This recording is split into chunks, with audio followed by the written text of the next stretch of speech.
In Luke 22, verses 39 through 53, we find that the Last Supper has just ended.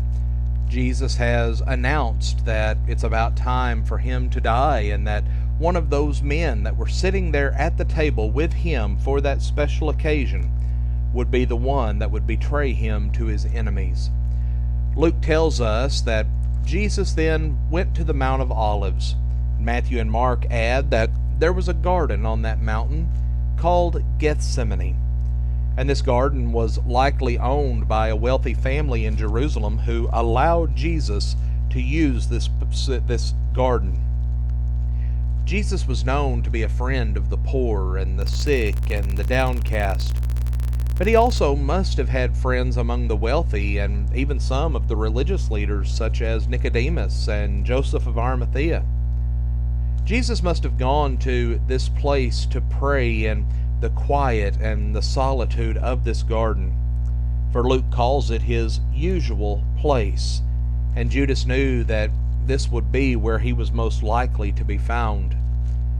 Jesus urged the disciples to pray and that they not fall into temptation. But he knew what was going to happen, and that he was going to need additional strength for what was about to come. Jesus also prayed for his own temptations. He knew what was waiting for him. Friends, no one wants to die, especially a very painful death. But Jesus was willing to lay down his life for others.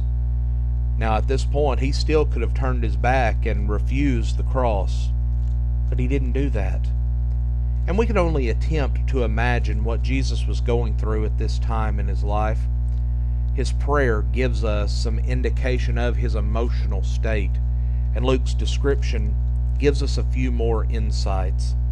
The word cup was used, especially in the Old Testament, as a metaphor for a disaster or other traumatic experience. The word anguish or agony in verse 44 adds to the image of Jesus as he pleaded with God to avoid this terrible death. And even the description of great drops of sweat falling from Jesus' body helps us to better imagine his physical and emotional state, especially when we see that blood was mingled with that sweat. But Jesus' time of prayer was interrupted by the coming of a crowd. Actually, a mob might better describe this group. And the man leading this mob was Judas, Jesus' own disciple. And these men had come to arrest Jesus. Jesus had never harmed anyone. He had only helped people. But there were those there who didn't like what Jesus had to say. They didn't like what Jesus was doing, and they wanted Jesus put to death.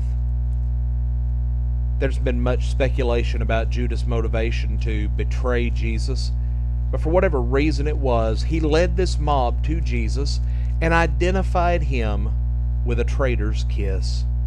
In the confusion, one of the disciples attacked a servant of the high priest, and ironically, Jesus steps forward and heals this man, but it had no effect on the crowd. Jesus' words to those who came to arrest him in verse 53 are ones that are so poignant. But this is your hour when darkness reigns. Only Jesus knew the full meaning of these events.